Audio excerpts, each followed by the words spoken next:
آج کی ویڈیو میں ہم آپ کو راؤ رشید کی آٹو بایوگرافی سے جو میں نے دیکھا سے اہم واقعات سنائیں گے۔ یہ سیریز کی پہلی قسط ہے۔ یحییٰ خان کتنا مکار اور چلاک تھا، اس نے آتے ساتھ کیا ڈرامہ کیا۔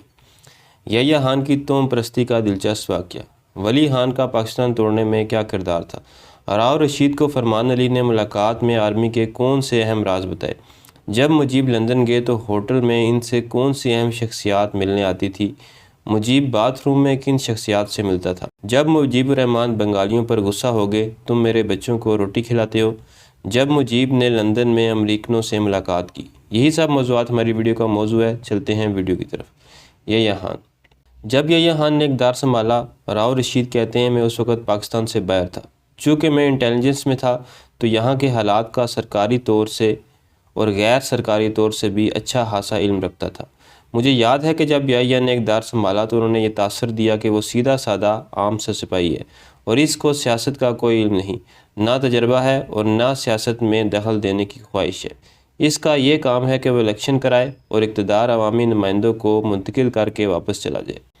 پچھلے 40 برس سے تیسری دنیا کے جو حالات رہے، ان سے اندازہ ہوتا ہے کہ جو بھی ڈکٹیٹر آتا ہے، کہیں بھی آئے، ان کا سب سے پہلا اعلان یہی ہوتا ہے کہ اس کو اقتدار کا کوئی شوق نہیں، وہ صرف جمہوریت بحال کرے گا۔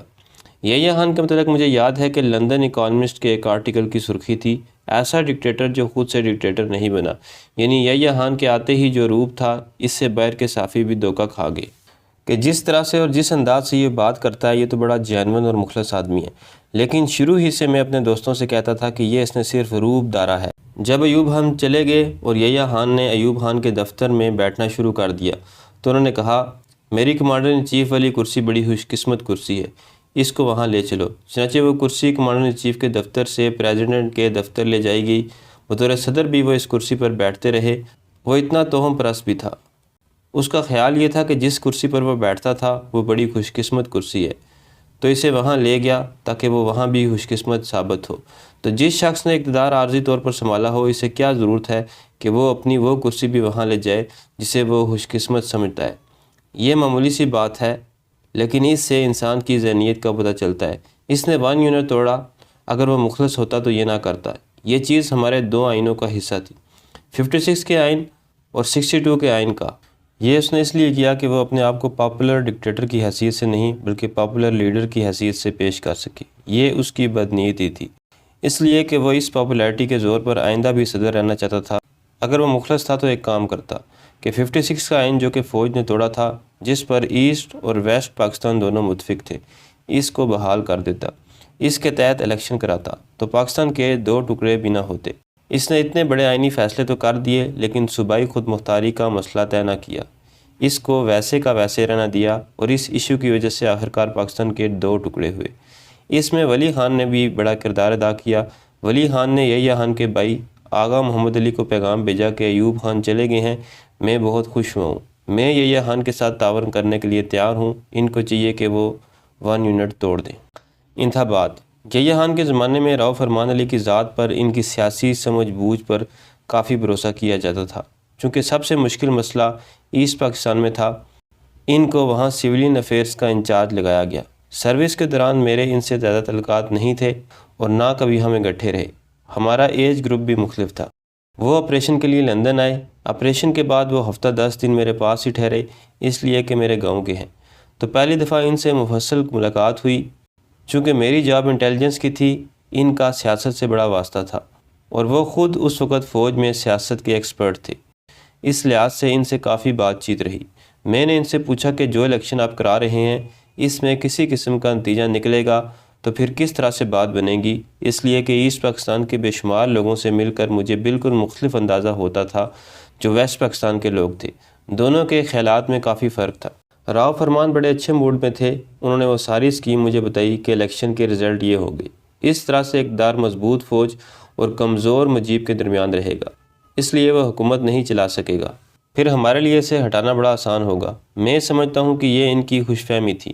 راؤ فرمان نے مجھے جو کچھ بتایا وہ اس وقت کے فوجی حکمرانوں کے اندر کی سوچ تھی۔ یحییٰ خان راؤ فرمان علی پر کسی حد تک انحصار کرتے تھے۔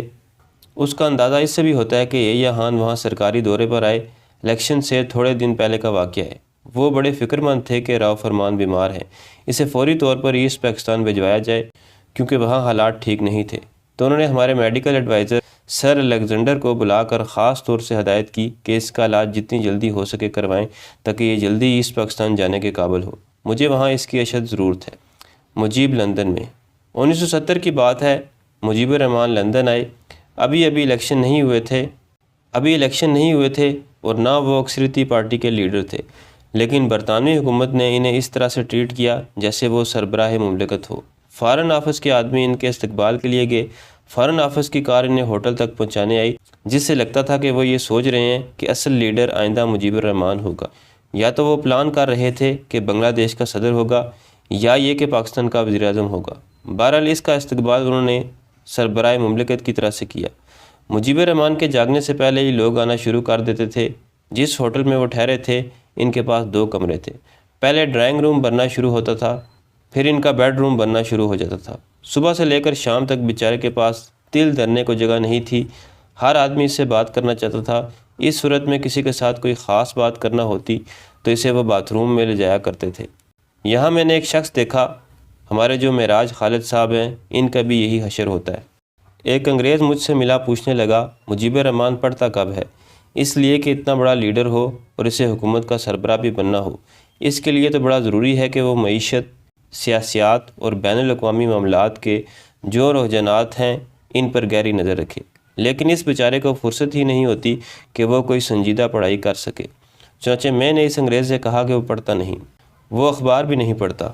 وہ کہنے لگا پھر وہ علم کہاں سے حاصل کرتا ہے؟ میں نے اسے بتایا کہ جو لوگ آ کر اس کو بتاتے رہتے ہیں وہی اس کی ایجوکیشن ہے۔ ایک قومی لیڈر کے لیے تعلیم کا یہ بڑا ناقص طریقہ ہے۔ جو لوگ اس کے پاس آتے ہیں وہ اپنے تعصبات، اپنی نفرتیں، اپنا نقطہ نظر لے کر آتے ہیں۔ ظاہر ہے کہ اس سے وہ لیڈر متاثر ہوتا رہتا ہے۔ اس وقت 2-4 بڑی دلچسپ باتیں ہوئیں۔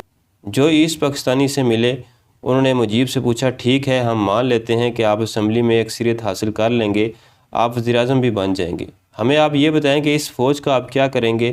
جب تک کہ طاقت فوج کے پاس ہے، وہ ویسٹ پاکستان کی فوج ہے، اگر آپ پرائم منسٹر بھی ہوگے تو آپ کو اختیار کیا ہوگا؟ میرا خیال یہ ہے کہ اس وجہ سے ایسٹ پاکستانیوں نے فیصلہ کیا کہ اس کا حل یہ نہیں کہ ان کا وزیر اعظم ہو جس کے ہاتھ پاؤں بندھے ہوں، بلکہ اس کا صحیح علاج یہ ہے کہ وہ مکمل طور پر خود مختار ہو جائیں۔ یوسف ہارون اور محمود ہارون ہمیشہ سے مجیب کے بہت نزدیک رہے ہیں۔ وہاں جب مجیب الرحمن آیا تو یوسف ہارون ان سے ملے۔ یوسف ہارون کی لندن میں آمد و رفت رہتی تھی، ان کا وہاں مکان بھی تھا۔ وہ مجیب سے ملے۔ ایسٹ پاکستانی جو وہاں تھے وہ اس چیز کو پسند نہیں کرتے تھے۔ ان کا خیال یہ تھا کہ مجیب الرحمن کا ہارون برادر سے بڑا سازشی قسم کا رشتہ ہے۔ انہوں نے اس بات پر بڑا اعتراض کیا کہ یہ لوگ آپ کے اتنے قریب کیوں ہیں؟ اس پر مجیب الرحمن کو بڑا غصہ آیا۔ اس نے کہا جب میں جیل میں تھا اور میرے بچے بھوکے مر رہے تھے تو اس وقت تم میں سے کتنے آدمی تھے جو میرے گھر والوں کو جا کر پوچھتے تھے کہ بھائی تمہیں کوئی ضرورت تو نہیں؟ اس وقت انہی یوسف ہارون نے، محمود ہارون نے میرا خیال رکھا۔ وہ میرے دوست ہیں اور میرے دوست رہیں گے، تمہارا اس سے کوئی تعلق نہیں، تم مجھ سے سیاست کی بات کرو۔ بہرحال وہ کچھ عرصہ وہاں ٹھہرا، لیکن آخری 2-4 دن تھے لندن سے ایک اور جگہ ساؤتھ میں ساحل کے کنارے، وہاں وہ چلا گیا اور کوئی آدمی اس کے ساتھ نہیں گیا، کسی بنگالی کو وہ ساتھ لے کر نہیں گیا۔ وہاں سے مجھے رپورٹیں ملی کہ وہاں اس کی ملاقات امریکنوں سے رہی، اس لیے 2-4 دن اس نے اپنے لیے بالکل علیحدہ جگہ مخصوص کر رکھی تھی جہاں اس کے ساتھ کوئی اور بنگالی یا پاکستانی نہیں گیا۔ پاکستان میں انتخابات کا اعلان ہو چکا تھا، انتخابی مہم زوروں سے جاری تھی اور شیخ مجیب الرحمن لندن سے واپس مشرقی پاکستان چلے گئے تھے کہ وہاں سیلاب آ گیا۔ یہ تھی قسط نمبر 1۔ ملتے ہیں قسط نمبر 2 میں، تب تک اللہ حافظ۔